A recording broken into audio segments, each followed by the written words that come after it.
अनंत टीदे refresh हमी। 250 वर्षांपासूनची मेस्त्री परिवार यांची विघ्नहर्ता गणपती चित्रशाळेची गणपती बनवण्याची परंपरा आजही अविरतपणे सुरू आहे।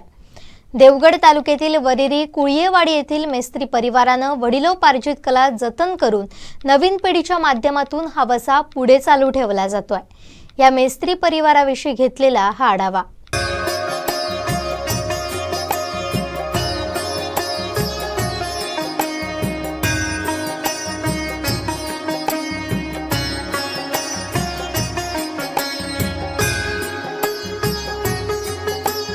देवगड तालुक्यातील वरेरी येथील कुळियेवाडीतील मंगेश श्रीधर उर्फ बाबू मेस्त्री यांचं घर आहे। कुटुंबात एकूण 6 सदस्य आहेत। यात ज्येष्ठ मंगेश उर्फ बाबू मेस्त्री, मंगेश यांचे वडील श्रीधर नारायण मेस्त्री 1950 पासून गणेश मूर्ती बनवतात। त्या काळी लाल मातीच्या गणेश मूर्ती बनवून गावकऱ्यांना देत असत। आपल्या वडिलांची कला मंगेश उर्फ बाबू यांनी आत्मसात केली। वयाच्या अवघ्या 13 वर्षापासून ते मूर्ती बनवायच्या कामाला लागले। गेली 45 वर्ष तेही कला जोपासतात। त्यांच्यासोबत त्यांचा मुलगा सुबोध, मुलगी अमिता, पत्नी मिताली, सून समृद्धी यांनी ही कला अवगत केली आहे। परिवारातील एकूण 3 ते 4 सदस्य मूर्तीला रंगकाम करण्याचं काम करतात। त्यामुळे सुरुवातीला 30 ते 40 मूर्त्या विक्री करणारे मेस्त्री कुटुंबीय आता 125हून अधिक मूर्त्यांची दरवर्षी विक्री करतात।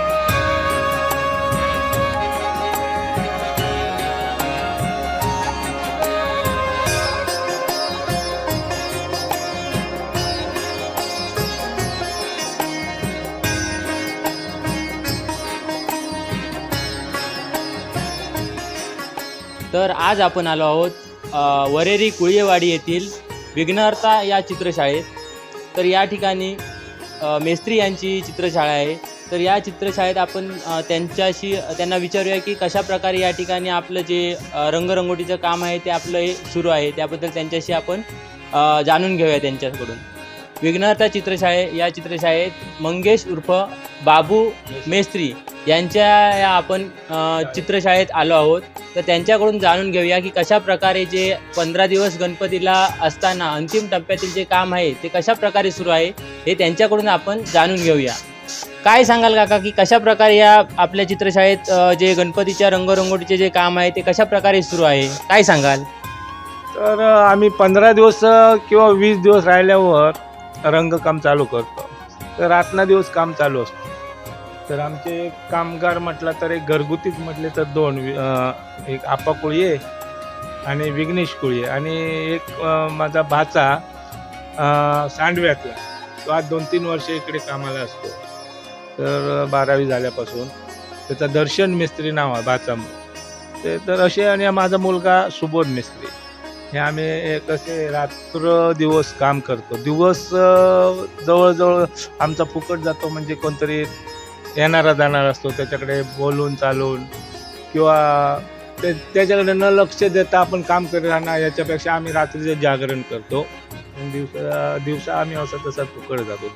थोडंसं काम होतं नाही असं करणार, पण जास्त करून रात्रीचंच काम करतो। त्यामुळे आम्हाला आता रात्रीचं काम करण्याची सवय झालेली आहे आणि ते कसेही करून आम्ही तेवढं 15-20 दिवसात काम पूर्ण करतो, अशी आमची पद्धत।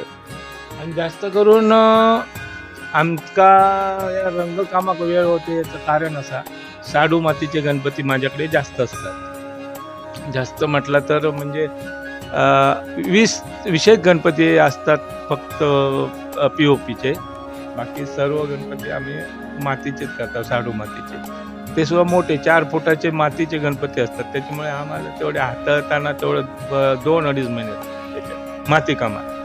तर सर्व गणपती म्हटलं ते 100-125 गणपती असतात, ते जरा जड जातं। आमची काही शेती नाही, पण तर आमचा विघ्नेश कुळिये वगैरे आहेत ना आप्पा, ते शेतीच्या कामात असतात। तर ते आल्यावर जरा कामाचा मग स्कोप चालू होतो आणि मग काम आमचं थोडं जवळ आहे, अशी पद्धत आहे। तर काका, ह्या महागाईच्या दृष्टीने आपल्याला ह्या ज्या व्यवसायात आहे कशा प्रकारे परवडतं? परवडतं म्हणण्यापेक्षा मग ह्या गणपतीची मूर्तीचा हा धंदा जो आहे ना, तर एक धंदा म्हणून केला तर त्याच्यात मजुरी आम्हाला पण नाही सुटत बघायला गेलं।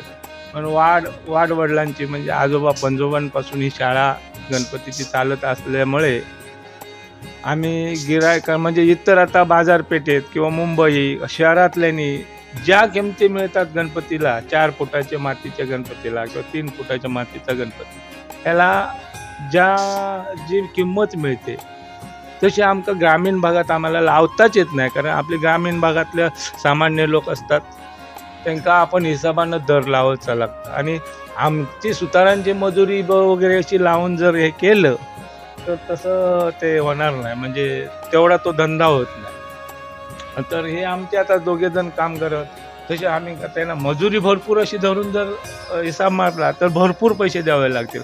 पण त्यांचा पण असा मोजमापात जसं आम्हाला परवडेल तसा आमच्याकडनं ते मोबदला आम्ही देतो. ते समाधानाने घेतात आणि दरवर्षी ते आम्हाला मदत करतात. तर आता या आपल्या चित्रशाळेत किती कारागीर वगैरे कामासाठी वगैरे आहेत?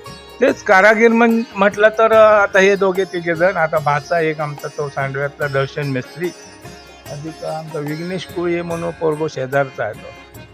तर तो लहानपणापासून अगदी आमच्या इकडे अगदी त्यांनी आजपर्यंत आमचं काहीतरी त्या कामाचं कधीच असं म्हणजे अडवलेलं नाही. त्याचा जमत तेवढा तो आपलं शेतीचं काम झाला की ते येऊन चालू एकदा झाला की तो कायमस्वरूपी. अधिक आपा कोळी म्हणून आता तो मुंबई सोडून आल्यापासून इथे म्हणजे एकदम टेकीचे कामदार म्हटले तरी दोघे जण, अधिक तो भाचा आणि आम्ही जेल बापू दोघे जण. तर या आपल्या गणपती चित्रालयात कुठून कुठून मागणी असते बाबा? जिल्ह्यातून मागणी असते का, म्हणजे कुठल्या तालुक्यातून आणखीन मागणी असते काय? तर जास्त करून आमच्या कणकवली तालुक्यापासून आहेत. आमच्या देवगड तालुक्यातले भरपूरच आहेत, पण कणकवली तालुक्यातले पण बीडवाडी, तुमचं कणकवली तालुका सांडवे म्हणून गावा, आरा, निरोम हे आपल्या देवगड तालुक्यातले. इकडचे लांबीचे पण गणपती आहेत. गोवळ, पाडगाव, त्याच्यानंतर असे कोटकामता, किंजवडा अशा गावातले गणपती आमचे मोठमोठे ते आहेत, ते बाहेरचे आहेत. ते आमची अशी जाहिरात वगैरे अशी करून नाही, ऐकवीत बाबा बाबू मेस्त्रीकडे मूर्ती सुंदर मिळते असं ते आपले कशा परीन किंवा आपल्या परीन ते चांगले मिळतात म्हणून येतात. पण आमचा दर एकदम कमी पण नाही, एकदम असा म्हणजे रेग्युलर असतो दर. हा, पण ते लोक नेतात गणपती आमच्याकडे.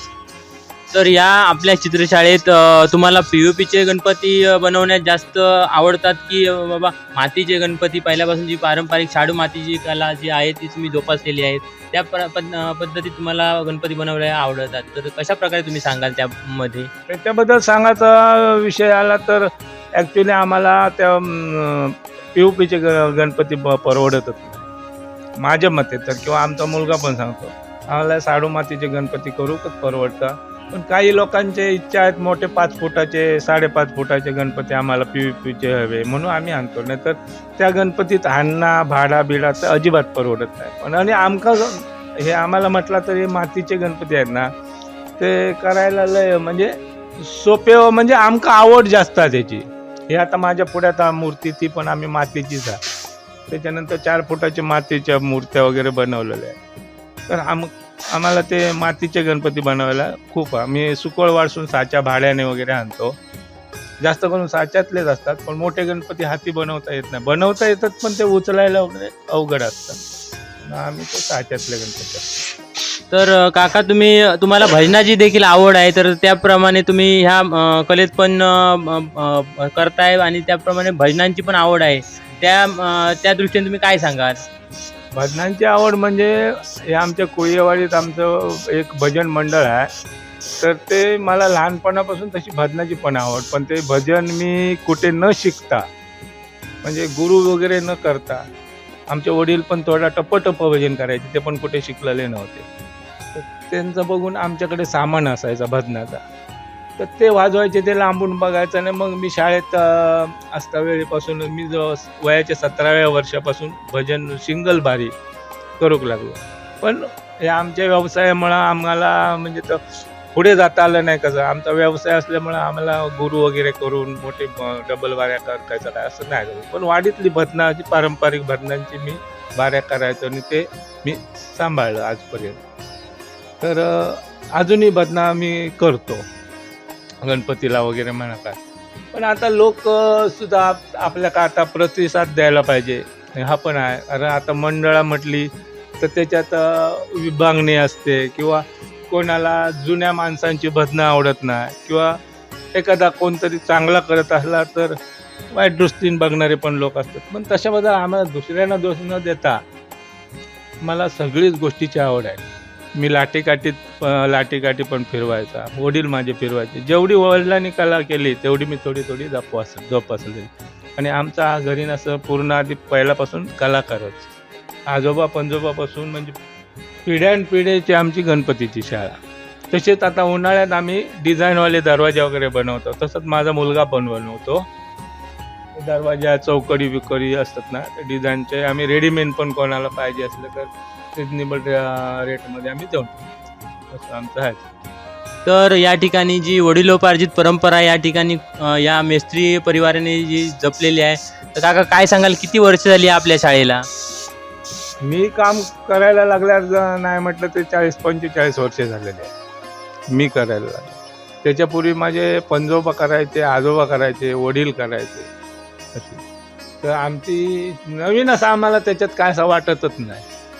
ही कारण आता माझा मुलगा पण कुठे शिकायला गेला नाही, पण आता हे पेंटिंग मातीकाम सुंदर प्रकारे म्हणजे आम्ही जर नाही केलेलं त्याच्यापेक्षा उत्कृष्ट म्हणजे आता या सगळ्या मोबाईलवरती बघून किंवा काय असं कामाची वगैरे सुधारणा करतो आणि तो करणार पण. कारण तो सर्व कलेतच हुशार आहे. जसं आम्ही केला त्यावेळेला तो करता. सुरुवातीला लाल मातीच्या मूर्ती ते बनवत, आता POPला अधिक मागणी वाढली आहे. तसेच शाडू मातीलाही मागणी वाढत असल्यामुळे मूर्ती बनवून देण्याबरोबरच तयार मूर्ती आणून ते रंगवण्याचं काम करतात. मेस्त्री कुटुंबियांच्या गणेश मूर्तीची खास वैशिष्ट्य म्हणजे त्यांची उत्कृष्ट सुबक कला कुसर रंगकाम आहे. सुंदर मूर्तींना रंग देऊन त्यांची आणखीनच रंगत वाढवण्याचं काम या शाळेत केलं जातं. त्यामुळे गावातून तालुक्यातून त्यांच्याकडील गणपती बाप्पांच्या मूर्तीला प्रचंड मागणी असते.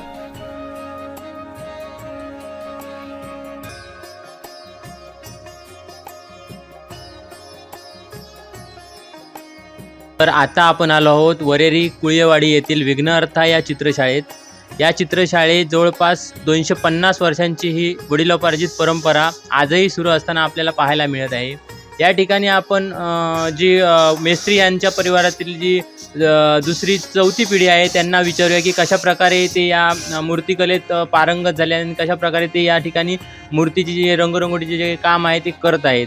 काय सांगाल आपण, कशाप्रकारे या ठिकाणी आपले गणेश चतुर्थीला अवघे 14 दिवस बाकी राहिलेले असताना कशाप्रकारे ही जी लगबग आहे जी गणपती मूर्तीची, तर काय सांगाल तुम्ही? आपण आजचा दिवस आपण काम करत आहोत. हे सगळे माझे मित्र आहेत ते आजूबाजूला काम करणारे, ते पण साथ देतात मला. आणि कसं व्हायला पाहिजे म्हणून आम्ही पटापट म्हणजे आपला वेळ न वाया घालवता आम्ही करत आहोत. आता ही मूर्ती पूर्ण व्हायला किती दिवस जातील? आता ही इथं हिची आखणी आहे डोळ्याची आणि सोनेरी काम आहे. बाकी पूर्ण आणि हिऱ्याचं काम आहे डायमंडचं. ही ओके झाली मूर्ती. तरी किती दिवस जातील? हिला आता काय एखादा दिवस, एखादा अर्धा दिवस लागेल. आणि ह्या मूर्तीचे जे डोळ्यांचं काम आहे ते तुम्हीच करता काय? हो, मी करतो, बाबा पण करतो. डोळ्यांच्या कामाला काय विशेष असं करावं लागतं? डोळ्यांच्या कामाला म्हणजे एखाद्या आखणी करणाऱ्याचा हात स्थिर पाहिजे, नजर चांगली पाहिजे आणि त्याचं महत्त्वाचं म्हणजे डोकं चांगलं पाहिजे, तर तो आखणी करू शकतो. त्याशिवाय त्याला जमत नाही. आता मी हे शेडिंगचं काम आहे सगळं, हे वगैरे आहे ना ते मी करतो. हे सोहळ्याची शेडिंग वगैरे बाबा बॉडीची शेडिंग करून देतात आणि आखणी करायला घेतात. हे काम असतं ते माझ्याकडे असतं, त्यामुळे मला आखणी करायला शेवटला म्हणजे वेळ मिळाला की करतो मी. सुरुवातीला बाबाच करतो. तर हे जे जबाबदारीचे डोळ्यांचं हे आखणीचं वगैरे जे काम आहे ते तुम्ही कुठे शिकून वगैरे करता की कुठे असं आलाय का? नाही, आमच्या बाबांनी म्हणजे दाखवून बाबांकडून शिकून घेतलं. बाकी कुठे शिकलं नाही. आणखी काय सांगाल तुम्ही या तुमच्या शाळेविषयी? आणखीन काय सांगाल? आमची शाळा पूर्वीपासून म्हणजे आमच्या आजोबा पंजोबांपासून म्हणजे आमचे बाबा चालवत आले तसे आम्ही पुढे चालू. म्हणजे आमच्या शाळेचं पहिल्यापासूनच नाव आहे असं, म्हणजे मेस्त्रींची शाळा ही पहिल्यापासूनच नाव आहे त्यांची. आजूबाजूच्या गावातले लोक वगैरे ते आमचं नाव ऐकूनच इकडे गणपती सांगायला येतात. म्हणजे ही जी वडिलोपार्जित परंपरा आहे ती तुम्ही पुढे पण चालू ठेवणार अशा प्रकारे? हो, चालू ठेवू. या ठिकाणी आपण पाहिलात की कशा प्रकारे मेस्त्री कुटुंबीय या ठिकाणी जे गणपती चित्रशाळेत जे आहे ते रंगरंगोटीचं काम हे गणपती अवघे 15 दिवसावर येऊन ठेपले असताना त्या ठिकाणी जे जी कामाची लगबग सुरू असताना आपल्याला पाहायला मिळत आहे. नागेश दुखंडे, कोकण 7 साठी देवगड. आमचे दिवसभरातले सर्व अपडेट्स, ताज्या घडामोडी आणि थेट लाईव्ह पाहण्यासाठी सबस्क्राईब करा, लाईक करा कोकणचं नंबर 1 महा चॅनल कोकण 7 लाईव्हचं YouTube चॅनल.